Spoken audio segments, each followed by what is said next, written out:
Congo Plénitude TV. Merci beaucoup, Nabanigano sur mes 5 Bisso et puis Montana Universal TV. Voilà les 3 chaînes, voilà les 3 triples, les 3 forces. Voilà, et TAF TV, les loyo, à sa collaboration parce que Tata Boko, Maman Moko et TAF TV et Congo Plénitude TV. Voilà, les lotos, on a émission à Bino, émission à nouveau de Gakami parce que nouvelle formule, cette fois-ci, tu mets qui comme Matamwa Likolo parce que Baromo n'a bisoté Sika de Sokende. Voilà. Donc merci beaucoup Nabino Baebo. Message qu'on a biso merci Nabino Baebo. C'est Pelibo la Nabiso, Bozuli Bakuma la Nabiso et surtout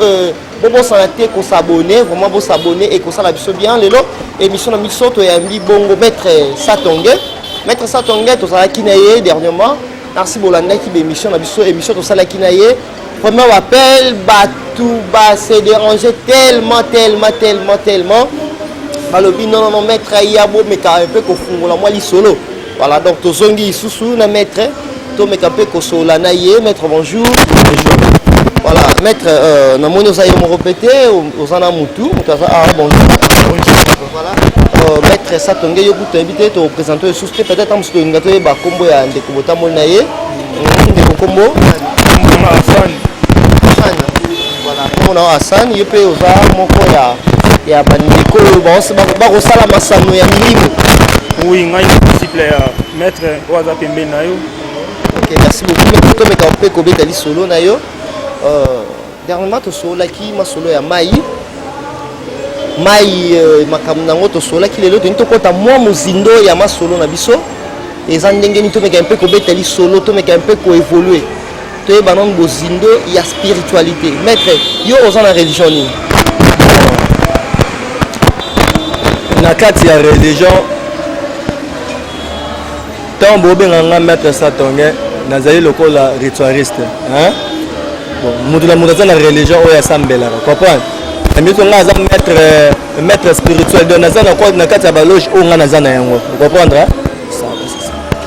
voilà donc ça kati ya baloge oyo zana donc lobby et bio moko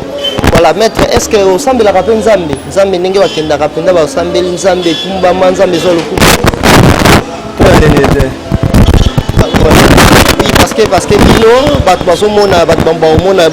balobi wana za mutu bakisi mutu wana bomaka batu mutu wana za mutu est-ce que spiritualité et différence eza entre na bato basambelaka nzambe na bino bamettre bosalama parce que kosambela nzambe dans le sens que bandeko bazelaka nzambe basunga bango nzambe asalela bango ata bachance baozelaka nzambe mais yo ozopesa yango parce que c'est différence ezali yo na bapaster tout simplement babo. Bon, différence est ebele. Ça c'est nini. Ba pasteur akozwa par exemple azwi moto ayeli boso na longoli veste a propos ce pasteur a propos na veste okoyi na so bengi nini obi wana zane nguya nzambe ebo ngai pe soki oke na pesi exemple mususu oke na nzela mutu moko aki azwi kukao aya betso ku koyi na so bengi ngone yangu ya satan bon ba basala ke eloko moko elone ezangi pona eloko wana ya oya veste wana ke bazo pe kawana ba chata veste mutu pa passer bamba mutu mutakoya moto no to tamara ki to bote donc c'est que biso so to sambela kanzambe lana lalaka tina lamuki so yeke na sambela kanzambe tena wala mukate il faut to lalaka to la mukaka lana wala mukaka na senga pe matondi pa na ye problème tasani na la musinga. Donc en quelque sorte nous croyons que la spiritualité n'est pas ça makam. Et ça fait bon nzambe, c'est-à-dire que nzambe parce que babi to na satan azali, nzambe pas azali. Ba œuvre satan na eyebanaka. Œuvre nzambe pe eyebanaka. Or ba œuvre satan les a rappelé derrière mukuse mais nzambe ezora montant moulayi. Ozomona, moi différence est ali entre yona batuana li soutenir na nous toujours insister. Différence est vous comprenez. C'est mieux de faire nzambe. Le Bible Satan otobenga ibilisa azaka lekolo bazaki na nzambe sika poko ba umeba bawela ne bawela eloko moko eloko bawela bino biso na bino toyebi me biso toyebi ko bawela ka o esenga ke fale sata ba ngamela biso nzamba tsala biso na mabele sata boya yango alingaka yango te abiye jamais yas banzamba sala ba na moto Temanza mbasala baona moto jamais ya kofuka mela beso à se rebeller Vous comprenez? À se révéler. Le là, ça y a quoi là c'est. Tant qu'on a quoi là c'est. Il y a pas qu'un zambé wana autozoloba, azan tamba bolemo. Tant qu'on a quoi là, to benga to côté ba œuvre oh sata. Il y a que ça mabe ya mukil. Tant on zamba là sata zo quoi là c'est. Il fallait nzamba boto là et biloko no so pouvoir no so to zaki na yango. Pour na tika déranger biso. Et ça bon côté. Ça. Mais nzamba tika ye. Tellement mon nzamba loba ayisa muto no so to oh no so yo senga nzamba no sa na pesa o. Vous comprenez? Tant que bazo boaka Satan c'est Satan zo koya na c'est mbala moko Satan nzambe ngaka longola ye pouvoir nyonso ya zaki na nzoto na ye ayebisi nzambe na osengo eloko moko ngape na osengo eloko moko oboka nga na c'est tika nga na nguya na nga tema maloba nzambe ye moko loba na mutu no tuke osenga nga nzambe na osani ni opesa asanya tiki yango. Donc c'est que Zamba quoi qui n'a pas ta pièce mais hier moi voilà na mon pousse moi makanisi musika on atiki yango pour na pouvoir osani de arracher pouvoir wana pour ezelo ko pa ya pete mais asana nini tema hier moko Nzamba loba yango abi yo mutu soko sambeli nga Nzambe na osani ni na kokesa okozwa ko moko boy hein ozo ke kombo bo changu place wana liboso ovandi ka chaque jour so yo tale ke kono lobili kambo lobili ke kono OK lobo ozo so tale ke kono lobili ke kono kambo lobili OK il faut rebi de sa pouvoir malobana likolo ke kono yeba ke makambo lobili osane no se na patani et ke ko bi osane ne ozo sambelela comprendre c'est ça na kata mystère ko ba mo bote di bazara te ko ya Nzambe o ya Satan na mokilo yo bato bele ba otambola ote omona otambola okende makambo belo gange obake za Nzambe tanzo pesa Nzambe te za Satan mudusu pa kufana bomoni ke makambo no osala bogangi ya Satan mais Satan de mbana yo Nzamba sa pesa pa na he zo ka bona yango yobikite na minute total raté o likamba sa yo osamela Nzambe o osamela ka Satan te muto wa koloba kete akufana ya bi ngaza muta Satan na zake zo ka bona biso to ba Nzambe. Merci beaucoup toi évolue bon que mettre ça ton game makambo oyo banda yango ndengeni parce que toyoka moi plusieurs fois à la ka bato wana bakendaka est-ce que yo pe okendaka ba cimetière est-ce que yo posa la invocation na ba monde wana tout ça est-ce que yo obanda makambo oyo ndengeni ni o lelo yo komi mettre ça ton game obanda makambo ndengeni bon na kata makambo na banda na zala na papa na ngai papa molimo oyo na zo pesa ba respect mingi pesa zale Ochudi Ibrahim Ochudi na banda ko envier mingi ke mystère oyo azaki na yango na le moni mystère to sala koyo ezala ya robotama sere simbi na yote simbate do ko kayango te do mystère ezali loko o mutu abotami na yango ezali makila na ye ngai na tambola makambo ebele na sali makambo ebele avaka na koma mystère comprendre mais tellement que destin na ngeza ka fana koma nani e fana ko nazala na ko za mystère yango moni na koma mystère na banda ko landa ye na watambola na ye anotangisa ngai nde batangisa ndenge otangisa aotangisa nga makambo pe batangisa nazotanga kotanga ngelo bani ba lakisa yo eloko ndeni kotambola na yango eloko ndeni kotambola na yango nando landa ye malembe omoni eza ba cérémonie musu to salara eza cérémonie mutu musu akozala za na envoûtement na ye envoûtement oyo aza na yango esenge fallait ko désenvoûter ko longola ye eloko wana oyo aza na yango esenga fale la balongolaka salita moto eza pasi fai kobwakama yo tokendaka so esengeli akende cimetière na okende cimetière na kotika yango papesa kobengaka bisika bikauki place awa eza place na yango te kuna eza place na yango fai kende kotika yango kuna pakuna mpe eza monde à part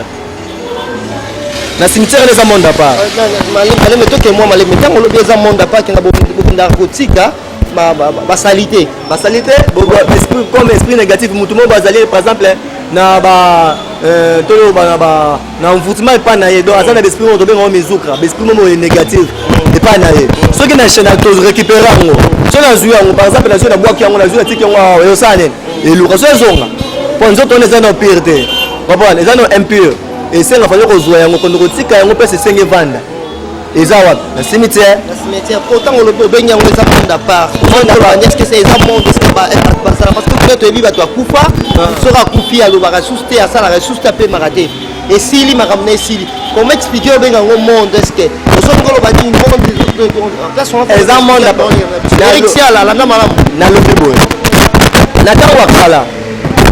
papa na biso ezalaka na batango moko boye okovanda mpenza boye okende ndenge omona mutu mopenda ye mpa na yo asemba papa naza mposa opesa nga nawateka pondo ye pana na pondo mama pondo combien ote pondo nde eza bona oteka yango ezali autant 1000 francs 2000 francs yobi te okakola yo tokakolaka te nawapesa yo azwi eloko apesi yo okei na pale ovandi mpe na pale osatiri oyokoma mutu mpenza convocation eye surtout la problème de convocation pendant les convocation la paix convocation il faut que nous sommes dans le cimetière oh on sommes dans le cimetière au cap dans le cimetière dans le cimetière au comme qu'on a maman na déclaré que ngai na za na cimetière na za na kamna na salaka ngai na teka biloko na ngapona vivre sa bana ngai awa yo sikoyo oyelinga yoka kola biloko na ngabo bana na ba vivre ndene ba yo nga sikoyo yo dans le cimetière ko kosi ukuta sikoyo mutamba kabila sikoyo yesa okufute nini esa na sikoyo tabasi ko yo fute nini kwa yo ka kola ke pesa ke mbo ya zimbo ya tino convocation esa na sikoyo yo fute nini kutika dona ngala na pesa na nini ke na mama cimetière to kenda wana on les a monde mosusu c'est là pardon que moi malembe parce que ça la moi tout passe tant aux autres cimetière eza monde bafunda ka pe batukuna mais biso to kenda kotika bibembe tant que kunda mutu to monaka babiloko wana ti est-ce que na éviter ça la possibilité yo kenda ka monde na sens nini voilà faut expliquer biso très bien monde na sens nini yo na ebisa yo kenda ka monde monaka pe batu basaka na cimetière po mona batu ko sala nini si na lobi boya tant to kenda ka na cimetière to bike to kenda ko sala moto leleta to benga ngo ndako to ko sala moto ndako wala to benga ndako wa moto lo so ko fe wala benga ndako na yo ba ti lo karo ba bongisa elio c'est que comme bien privé na de comme ndako no ba sombelo seka na yo parce que ça bongo te ba ke ba boyo ka ndengo wana okufi bapundo par-ci par-là mais là ba tie cimetière ba c'est le sikra ba pas place à la ba to ba kufa ngala vivre na yebi makam presque trop o elegaka na kata cimetière na ndeko la lokola tango ozali na salité moko quelconque to esprit moko négatif eze pa na yo tango ke otika na cimetière okeka te ko ki obwaki yango bongo simzelo zongi je comprends donc eza pe na ba être o ba ozala kuna falo sadi o négocier pour ne le connaître que la kuna pour na obima na ngote comprends c'est ça na kati ya cimetière to kufaka mais na kati ya cimetière eza na makambo mosusu oyo esalamaka kuna mundu mosusu aresistaka na kati ya cimetière ozo comprendre oyoka bokokunda moto lobi longo boyoki moto na sasu nini azoli ete tomonaki moto na bino ndeko na bino moko boye pesiki ngani moto mosusu azali nzambe asali ngonga na okufa kokenda nde ngonga nene ekoka te akufi na ye me ngonga nene ekoka te bakotike kuna mais esprit na ye esimbaka te esprit na esimbi te esprit tomeke bajour epesamaki mpo na ye ekoki te aoreapparaître aozonga akobima abimi mpe libanda bokutani na ye akoya supervela bino te ma akotambola na bino ndeko nyonso tu oyo aza kokufa azala so camarade na bino wana te un esprit nyonso tu négative ata papa na bino alingaki yo mingi sodi akufi aza so ndeko no te ozo comprendre wala akomi siko mutu mosusu po esprit oyo aza na yango oyeba yo susu te ozomona yo natalisa bino ke te na kati ya monde oyo toza nango monde spirituel tomonaka presque makambo ebele mais makambo oyo soki moto aza na bosenga ke aluka mona yango wana soki aluka yozwa initiation ayeba soki kete ndenge nalingi atambola okomprendre ndenge otambola mpo neke koluka komona ofungolo miso obengaka miso molimo ezali oyo bengaka deuxième œil ezali voilà sikoyo to progresser mwa moke na sens wana bato balingaka parce que bino bomaîtriser ma spiritualité eza na bato oyo basepelaka balobi bon ngai nalingi nasouffrir na ngai te nazwa mbongo facilement ngai nalingi na ngai nasouffrir te ngai nalingi mituka na ngai ngai nalingi succès ngai nalingi boye ngai nalingi est ce que ezanga na baconséquence est ce que eza bandeko baolanda yo est ce que conseil okopesa bango conseil ni est ce que ezalaka dangereux to ezalaka ni nayebi te okoyebisa bango ni bandeko wana et puis j'espère yo posalaka yango je crois epi boye tozali na bamagie oyo eza ebele na monde mais oyo naotangela bino toza na magie noire toza na magie rouge après toza na magie blanche noire rouge blanche nake na magie ya liboso oto bengi na magie noire. Magie noire ezali magie oyo ndakisa nango ekoloba tobenga bandoki. Oto benga ba vampire. Vampire. Obino oyo biso tobenga ndoki. Tozala kata magie noire. Vous comprenez? Bato basala bakisa bokoko. Basa bakisa bokoko. Tobenga magie noire. Bato misusu bandeko misusu benga bakache. O basala ba kache. Tobenga magie noire. Ndoki na chondoki na lobby kisa bato basala bato bokoko. Ba chef coutumier. Ba chef coutumier tozo baza banane. Balongo za ta magie noire. Po bango bazana msana bango yangwana oyo azoloka na boto oyo azana makamuna obenga magie noire. To kota na magie rouge. Na kata magie rouge toza na bato to benga na kata magie rouge ezali bato ba occultisme. Bato ba science occulte. Ye pa ina ye ayozwa kaka azozwa kaka nini ayoko zwa eloko pona ezala ya yemo ya bien privé na yemoko. On reprend ezala eloko mo ya bien privé na koti ba science ne pona yemoko eno ke pona ko aider moto. On reprend oka moto mosusu otalaka ye omona ende ngatambola wana bando yeba ye omona ke pantalon jamais omona makolo na ye. Dans ce makolo eza na pota abata na makambo eza na ye. Omona mutu musu na mutu ne bana cha chapeau na mutu bana boye baye botikela omona jamais longola alongola ra chapeau. Wala za makamuna wala dozanga ta siasa a sacrifier le comment pour ça nini azwa. Donc a sacrifier le comment pour azwa. Ils avaient des conséquences na ye. Ils ont des inconvénients na ye. Oya sale. To longo place wana. To kota na magie blanche. Na kata magie blanche na tunu mutu na moko. Jésus. Tanga bota maka bato liboso bakenda komona Jésus abenga ba benga banane bato liboso omona Jésus bota maka ouais puis le lingudi me répondre makambo yo ndiko na Rixia la mama Yvonne ngo ici à la vino pour répondre ma solo yo otozo beto malin kayongo na Luanda voilà moi c'est litoko na landi yo na sentir voilà na okaki ngana na droit répondre te na journaliste ngana ngam sana otno ba question yo ko répondre ngai so d'autres non j'ai ba question et puis ça mon boulot mais na ba information de to karalinga ba tout ça blog bon so dans un hommage au bimisi le mot mage so côté la dictionnaire le code bimisa mot mage bimisa yo mot marabout magicien les trois mages so quoi dictionnaire bimisa le mot marabout to magicien comprendre yebisa nga siko ba magicien wana bango le baki bato liboso bakenda komona Jésus tant Jésus asalaki nini abota mara bango bakendaka bako offrir ye oya yene eloko na ya pesi oya yene eloko na pesi oya yena oya wuti na mboka bo bango so bayaki ko se retrouver place wana mutu moso yebisa nga pona nini bato wana bayaki kokutana na Jésus obi mobenga marabout ba magicien pona minzo nga na ko moso mutamoni nga gangi marabout abenga ndoki bon ça pourra mettre ngando et bon siko ba magi wana bakenda otala obi mobenga mwana nzambe obi moso abenga nzambe bakenda ko loka ye ba magicien bakenda loke pona nini ozomona la bakenda ko loka ye mutu na mutu akenda ko pesa ye libonza na ye libonza na miso to vandi boto tala tongo ba passer babimi batu boye babimi batu beye babimi mutu mo yana makamla ndenge na ye na ngonga wana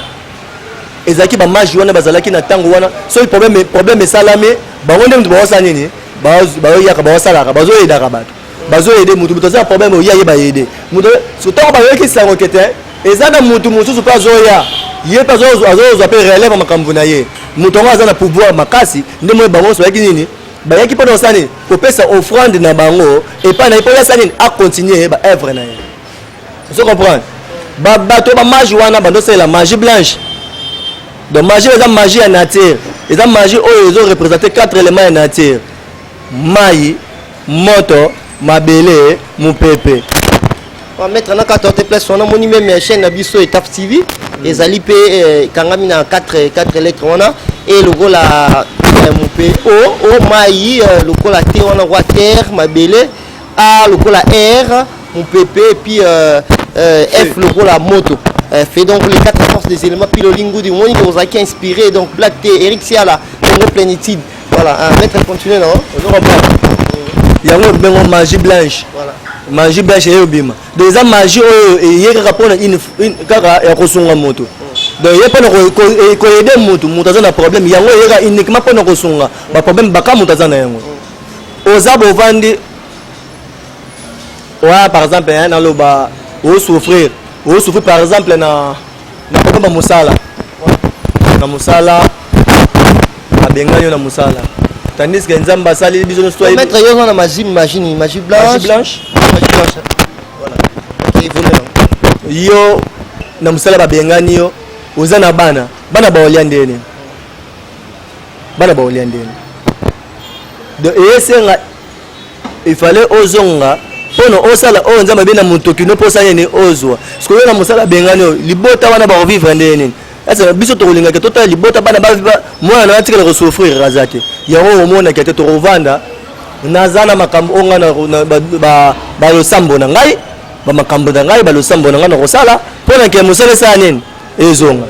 ozali na mwasi na yo mwasi ozali mwasi basali po azala na yo mais mwasi ko mosala makambo na ndenge bibi mikolo ndenge ezalaka mwasi mosala makambo ba akende koto mabe ke koto mabe pona zonga bien azonga pena azonga o mutu to senga ba azonga mutu po tango bolinga ke so azali adinga ke tanga boya tanga linga vandi na ko mosala vantir fala zonga de so ngana kuta ina yo na kawana azonga ata mutema ne libene ndeni azonga ezale même pe pona mobile yo mobile ovani na mwasi na ndako okomoke nosala buzo balibanda donc mwasi okabelaka ye te oni okosalela mwasi eloko moko te presque makambo nyonso ya mobali oyo okosala mwasi ose plaindre tandis que olingai mona bato mpo nyokolaka ye non donc fale azonga akozonga moto misupe misala ezomonana te musala no ezomonana te komo oluka misala emonanaka te nango oyo balo sambo nanga musala ekozonga misusu makambo mpe ezotambola bien te misusu bana problème asala eloko oyo ezosimba te donc makambo nini ezosala ezosimba te akende bo ezosimba te asala bo ezosimba te à partir na ngai osala nini ekozonga voilà c'est ça voilà c'est un peu ça maître to évoluer moi moké parce que prochainement na la ki ba téléspect ba internautes na biso que to robeta li solo parce que to ngato ye ba sirène juste ba kabanani la sirène pendant juste ba kabanani mais avant to évoluer parce que ça la moins extrême comme ça ba découvrir la biso na prochain numéro comme ça to sola to ba sirène ba na lelo to meke peut comprendre mokili wana ya cimetière za la kanini et ça monde depuis to ko évoluer nango koko ta penda bozindo to ye ba monde wana cimetière ezalaka nini makamie sala makakuna na ndenge ya tembe na bino etaf TV masolo ndenge ya tembe na bino tokoki pe ko soki otie tembe to ko matina na cimetière ba démonstration comme ça to ko ba démonstration parce que bino ndé tembe di parce que to kene makambo na ndenge ya film na ndenge ya kande etaf TV abonnez-vous massivement maître pardon na pe misomo mke na moni bozana ndeko awa to ko mika koyeba ya zana bon on a zali loko la disciple c'est-à-dire na yo ça pe na bato ba Hollanda déjà aza loko la disciple nanga muno surtout atambola ye moko te bon nde muno so atambolaka ye moko te nazwa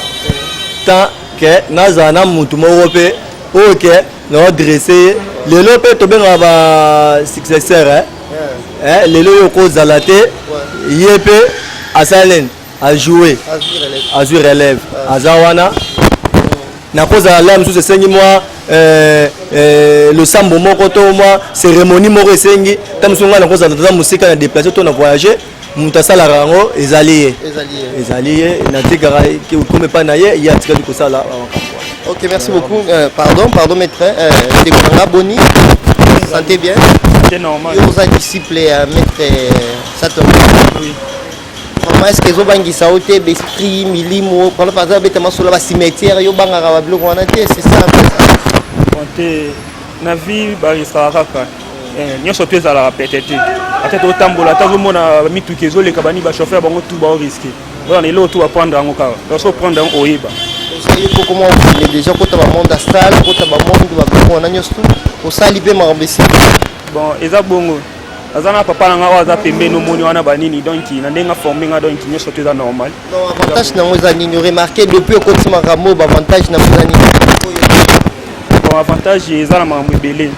makambo ebele banini mpo nyonso tosalaka eza teke peut-être moto mokilika kofuto ezali nde nzambe na likolo mpo na barelation mosusu mpe oyo eyaka banini peut-être eza nde nzambe avantage ya makambo ebele makasi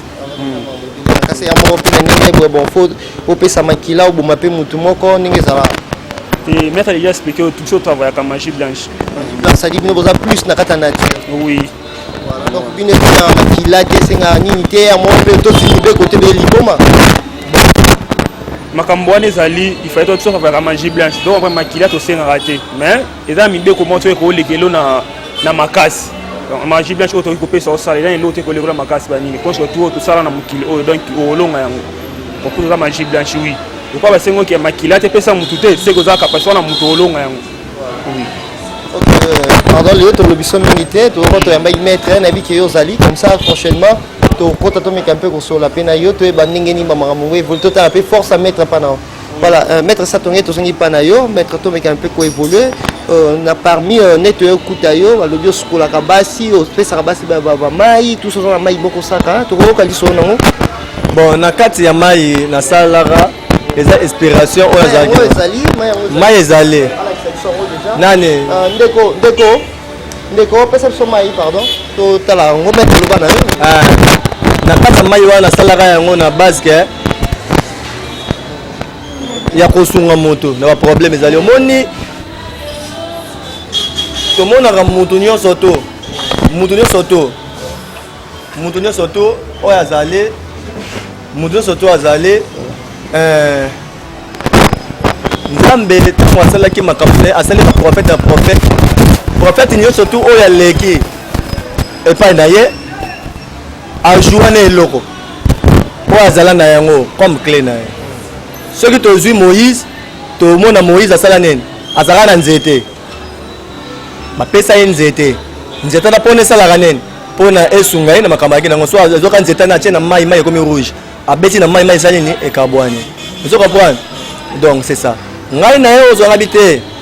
eza na balosambo mosusu oyo efai nasali yango ntango nazwi mai oyoyo nasali losambo nanga na kati ya losambo nabike na kati yango eza lokola mai mombo nasali yango eza comme passe partout donc etraité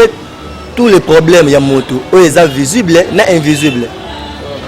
donc ezali visible na invisible oyo ezomonana na oyo emonanaka te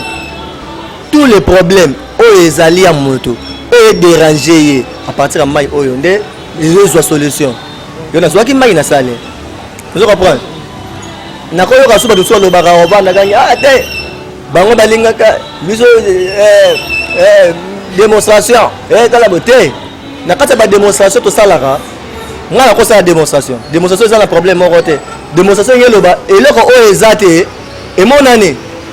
eza lokola eloko oyo emonanaka te mais yo osali nini omonisi yango na miso ya bato ekoza papier emonanaka te papier ezalaki te papier sayeni ezali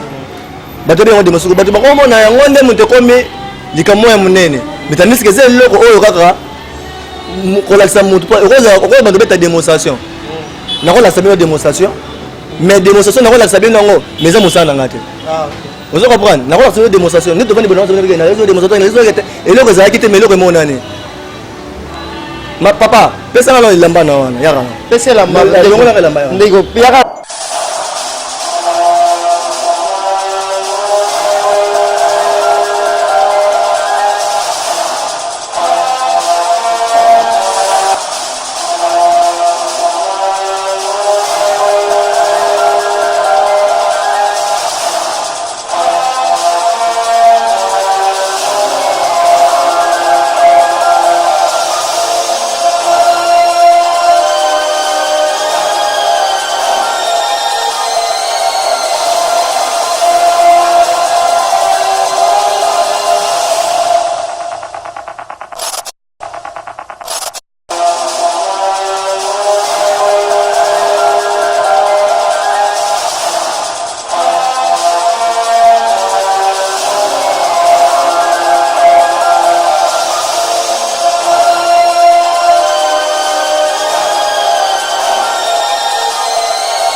oh baolanda peut prendre mai to lobela pe mai